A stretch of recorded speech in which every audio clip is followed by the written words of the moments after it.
James walked into his bank on a Wednesday morning to ask about refinancing his car loan. The loan officer who greeted him was pleasant enough, professional.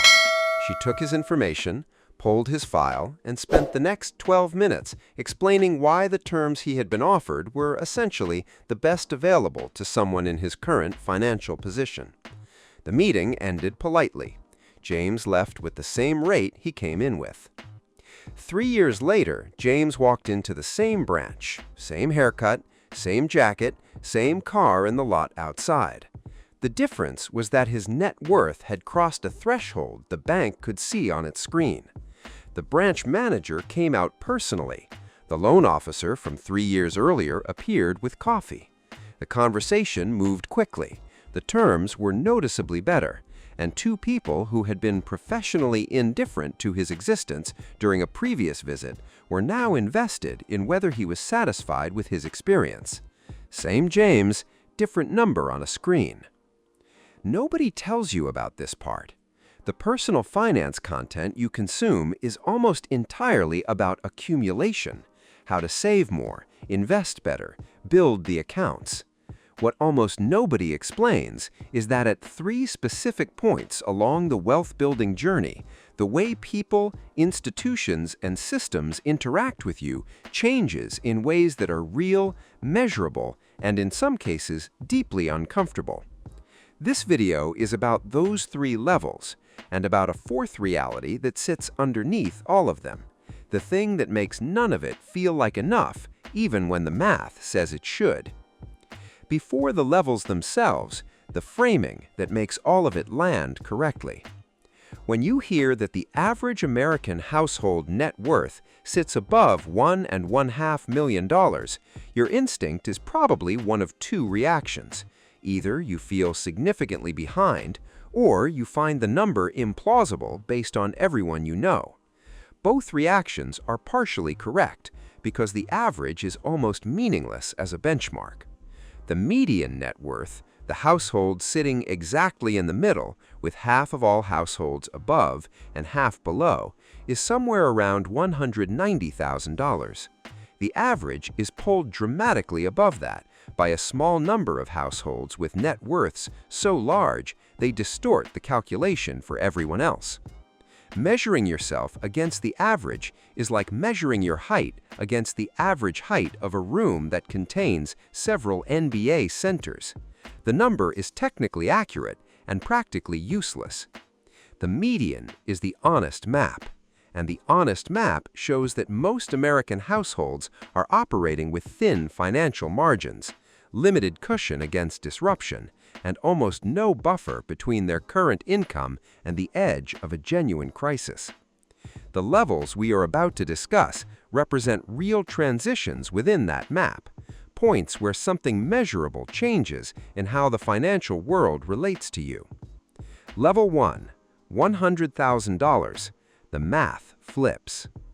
The first level is $100,000 in accessible, invested net worth, not home equity, not a future pension estimate, money that is working in the market and compounding on your behalf.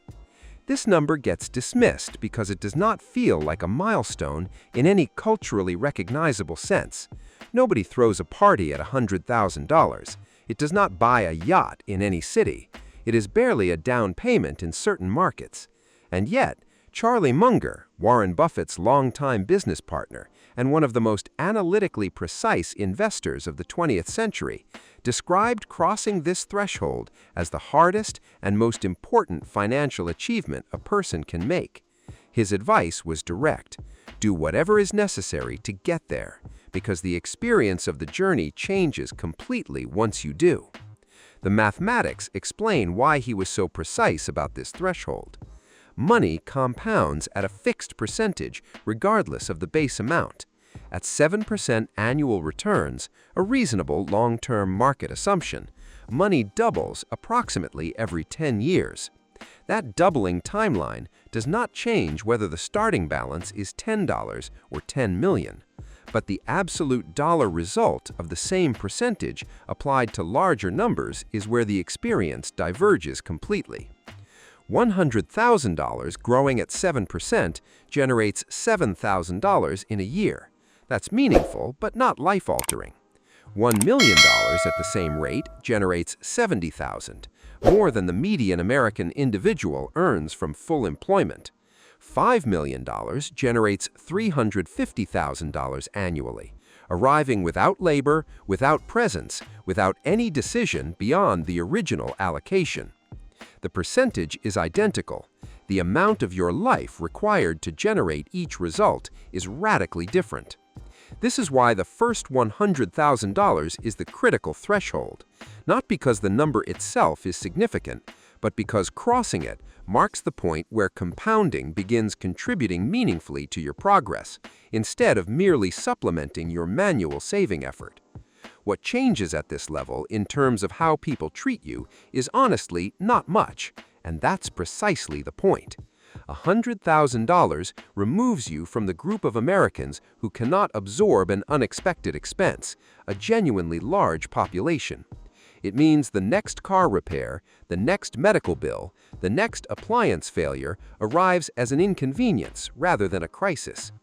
The institution that notices is primarily math.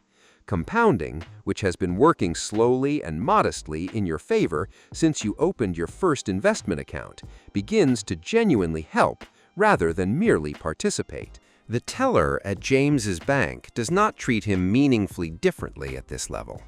But James himself is different in a way that compounds quietly. He makes decisions from a different baseline of security. He negotiates differently. He evaluates job offers differently. The internal shift produces external results that accumulate across years. Level 2, $1 million. The system notices. The second level is the one that arrives with cultural mythology attached, the $1 million mark. And the first thing worth understanding about it is that the mythology and the reality no longer align as closely as they once did. Using a conservative 4% annual withdrawal rate, the standard financial planning benchmark for sustainable lifetime income, $1 million generates approximately $40,000 per year. That is genuine, lasting financial comfort.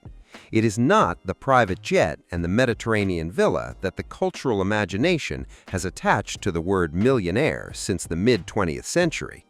$1 million in today's purchasing power is roughly equivalent to $400,000 in 1990. The number stayed famous while the economic reality it described changed substantially around it. What does change at this level, genuinely and measurably, is how financial institutions relate to you. James, when his net worth crossed this threshold, found the experience of banking to be subtly but unmistakably different. Not the branch teller. The teller responds the same way regardless. The difference appeared in the conversations initiated by the institution rather than him. A call from a wealth management department he did not know existed. An invitation to a client event he had previously never heard of. An offer of a dedicated advisor who would serve as a single point of contact for all of his financial relationships with the institution. The fees changed. Not dramatically, but consistently. Annual account fees disappeared. Wire transfer charges vanished. ATM fees were refunded automatically across any network. These are individually small amounts that collectively represent a few hundred to a few $1,000s annually, money that had previously been quietly extracted and now simply was not. The more significant shift is structural. At this level, a specific and powerful financial instrument becomes accessible that most people are completely unaware of: the ability to borrow against invested assets without selling them. Wealthy households do not typically sell investments to fund major expenses. They borrow against the portfolio at favorable interest rates, leaving the investments intact and compounding, while using the borrowed funds for whatever purpose they need. The portfolio continues growing. The debt is serviced at rates significantly below what consumer credit charges. The tax event that would have been triggered by selling never occurs. This is not a loophole or a trick. It is a standard service that financial institutions offer to clients above certain asset thresholds, and it represents one of the clearest structural advantages that wealth creates for itself. Access to capital at low cost, secured by existing capital, allowing continuous compounding without interruption. The rich do not get richer primarily through superior investment selection. They get richer partly through access to mechanisms that reduce the friction and cost of deploying their capital. Level 3, $5 to $10 million, freedom money. The third level does not have an official name in financial planning literature, but it has an unofficial one that is accurate enough to be worth using: freedom money. This is the level at which work becomes genuinely optional, not theoretically optional in a motivational poster sense, but mathematically optional in a cash flow sense. $5 million at a conservative 4% withdrawal rate generates $200,000 annually without depleting the principal. For the vast majority of American households, $200,000 per year is more than sufficient to fund a comfortable life without any employment income whatsoever. Work at this point becomes a choice made for reasons of meaning, engagement, or contribution, not financial necessity. James's colleague Nathan crossed this threshold in his late 40s. The change he described was not primarily in how he spent money, it was in how he occupied rooms. The specific posture of someone who cannot be financially pressured, who has no salary that can be threatened, no employment they need to protect, no financial outcome dependent on anyone else's decisions, is something other people in a room register without being able to articulate why. He negotiated from a position that could not be leveraged. He declined things that did not align with his values without calculating what the declination might cost him. The freedom was not in quitting, it was in the quality of presence produced by having nothing to fear from the conversation. At this level, financial institutions that were attentive at the $1 million mark become genuinely invested. Private banking divisions at major institutions typically require minimums in this range. The services offered are substantially different from standard wealth management: dedicated teams, access to investment opportunities not available to retail clients, tax and estate planning integrated with investment strategy rather than treated as separate concerns. What nobody warns you about at this level is the social complexity that arrives alongside the financial freedom. When James first began to experience real financial independence, people he had not spoken to in years made contact. Some transparently, with business proposals or requests. Others more subtly, reconnecting without specific agenda in ways that felt different from the reconnections he had experienced before the money existed. The people who knew him before the wealth remained his close relationships. The people who materialized after it required a different kind of attention and evaluation. Psychologists who study sudden wealth, including people who inherit significant assets, sell businesses, or experience rapid financial success, document a consistent cluster of experiences: heightened caution about relationships, difficulty trusting new connections, a form of isolation that coexists with external social abundance. The freedom that financial independence provides sometimes arrives holding hands with a more complicated relationship to trust. The fourth reality: why none of it feels like enough. Here is what sits underneath all three levels and that nobody across the entire wealth-building conversation addresses honestly. At every threshold, the feeling of having arrived is temporary. The brain adapts to new financial baselines the way it adapts to any changed circumstance, quickly, completely, and with almost no memory of the previous state feeling different. $100,000 feels significant until it is the floor. $1 million feels significant until it is simply the account balance. $5 million feels significant until the people in your new social context have 50. Survey data on what Americans consider wealthy consistently shows that the target number climbs in direct proportion to what the survey respondent currently has. The person with $200,000 considers $1 million to be wealthy. The millionaire considers $5 million to be wealthy. The person with $5 million looks at $10 million. The number that represents enough stays exactly one bracket above wherever you currently stand. This is not a failure of gratitude or a character flaw.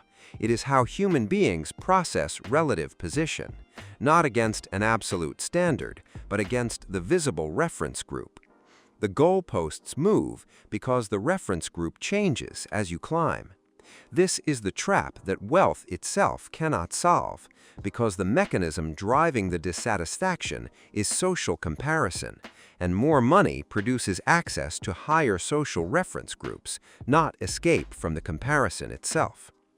The people who navigate this well are the ones who decide before reaching any particular level what enough means in their own specific terms, what life they are actually building, what experiences they genuinely want, what freedom they are actually seeking.